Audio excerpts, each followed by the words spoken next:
Hello，大家好，我係灣區 wing 姐。出錢買樓俾仔女，分分鐘踩大坑，仲連層樓都攞唔返。咁其實咧，買層樓就唔係買棵菜，牽涉到嘅問題咧就會係好多嘅。咁今日咧，其實咧我就邀請咗我哋公司嘅律師團隊嘅劉律師咧，去同大家咧拆解一啲買房產大家最關注嘅問題，同埋一啲容易踩坑嘅問題。我係 wing 姐，識政策，懂法律，專幫港澳台海外華人喺中山買樓避坑，仲幫你攞到樓盤嘅底價。Hello，大家好。咁其實咧，近期咧，我好多嘅粉絲寶寶咧都有機會咧踩到一個坑嘅喎，就係咧好多咧佢嘅子女咧未到18歲，但係咧父母咧亦都想為佢咧留一啲嘅婚前財產，咁就直接咧將層樓咧就落咗咧仔仔或者女女嘅名。咁但係咧有一日我知道咗咧。我就同佢講啦，咁你而家呢一個行為同埋安排咧，就好容易咧就踩咗一個好大意嘅坑，分分鐘咧到最後咧有事嘅時候咧，連父母都攞唔返層樓嘅。咁我今日咧就邀請咗阿劉律師咧，就幫我哋咧去解釋下呢一個問題，同埋咧拆解呢一種情況嘅方法。Hi， 大家好，我係劉律師。聽下 wing 姐啱啱所講咧，喺現時嘅情況裏邊咧，事實上好多家長。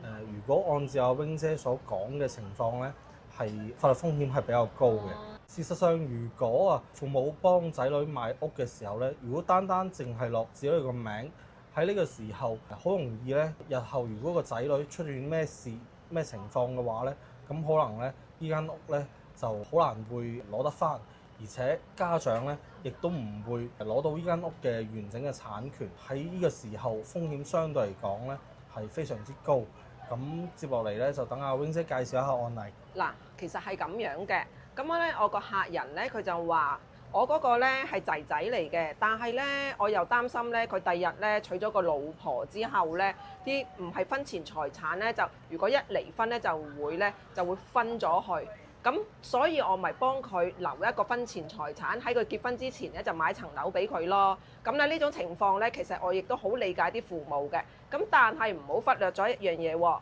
咁如果係你仔仔未結婚嘅情況下，咁佢又唔生性，咁亂咁花錢或者拆咗好多信用卡，咁爭落人哋啲錢係要還㗎。咁到期時咧，佢就會心喐喐咧，就諗住咧就賣咗父母送俾佢嘅呢層樓啦。咁如果遇到呢種咁嘅問題，劉律師你有咩建議呢？好多家長咧喺呢個時候咧都會有個誤區嘅，認為咧落咗仔女個名之後咧就會萬無一失，但係事實上咧會有兩個誤區，而呢兩個誤區咧通常咧都係家長所忽視咗嘅一個法律風險。第一，我建議係父母喺買賣呢間屋嘅時候咧，就先去做一個委託公證先啦，委託咗父母可以全權去處理呢個小朋友嘅房產先。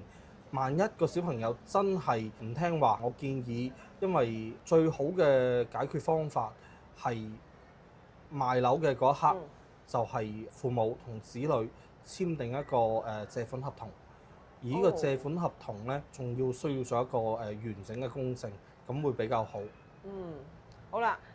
咁大概咧，劉律師嘅意思咧就係話，如果個小朋友唔聽話嘅時候咧，就肯定有啲苗頭嘅。咁但係咧，你只要咧提前做好呢一兩步。咁第一步咧就係做一個委託嘅公證啦。當你發現佢唔聽話嘅時候咧，你可以快佢一步咧，先將呢一個房產咧轉到落去咧你指定嘅人嘅名下。咁第二步咧就係咧，仲要做一份咧借款嘅合同。咁哪怕咧，如果你做咗第一步要轉咗名嘅時候，佢夠咗18歲之後，佢話你父母私自攞走咗佢嘅財產，咁你有出示嘅呢一份借款嘅合同，同埋保留翻咧一個轉款嘅呢一個記錄咧，咁就萬無一失啦。咁仲有一樣嘢咧，其實我之前有個客人咧，咁喺個女女18歲之前咧就幫佢買咗層樓嘅，咁但係咧好可惜咧，我亦都知道咧後期係出咗啲事嘅，女女咧就係有啲事已經係唔喺度咗㗎啦。咁但係咧。結果咧，佢哋要行到去訴訟呢一對父母，先至可以攞翻屬於佢自己嗰一份。咁而家咧，今日咧，我亦都想再諮詢一下劉律師呢一邊，如果呢種情況有啲咩方法可以令到被動變成主動？根據現時我個法律嘅規定啦，如果冇立遺囑嘅情況下咧，咁一旦房產嘅產權人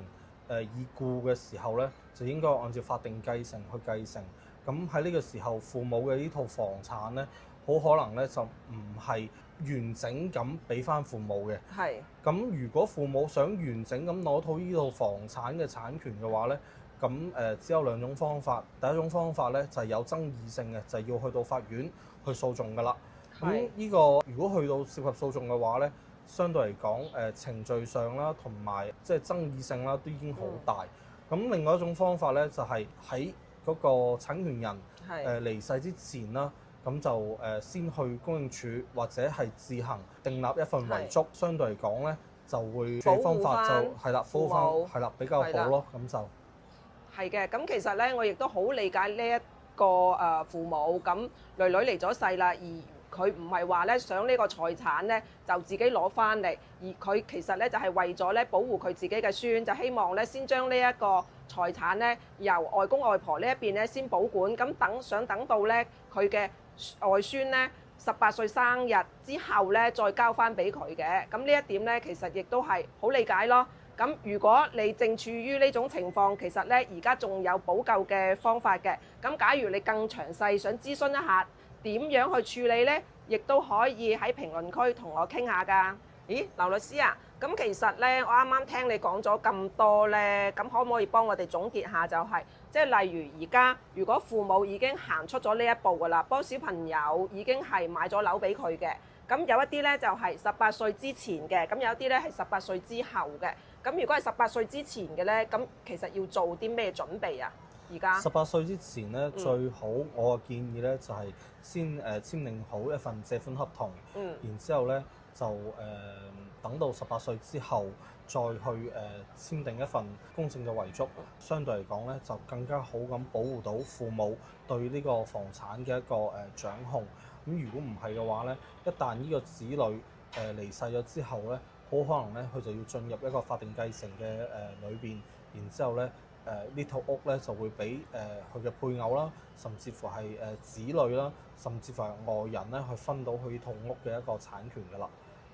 係咁，如果係18歲之後嘅咧，18歲之後都係要按照我啱啱嘅操作方式去操作嘅，因為無論你係18歲之前或者18歲之後，其實啱啱嘅操作方式都相對嚟講係比較完美㗎啦。係比較完整。明白明白。假如咧你哋仲有啲咩問題，亦都可以咧喺評論區嗰度咧再揾我，咁我亦都咧會代你哋咧再去諮詢一次阿劉律師嘅。咁同埋咧入邊嘅一啲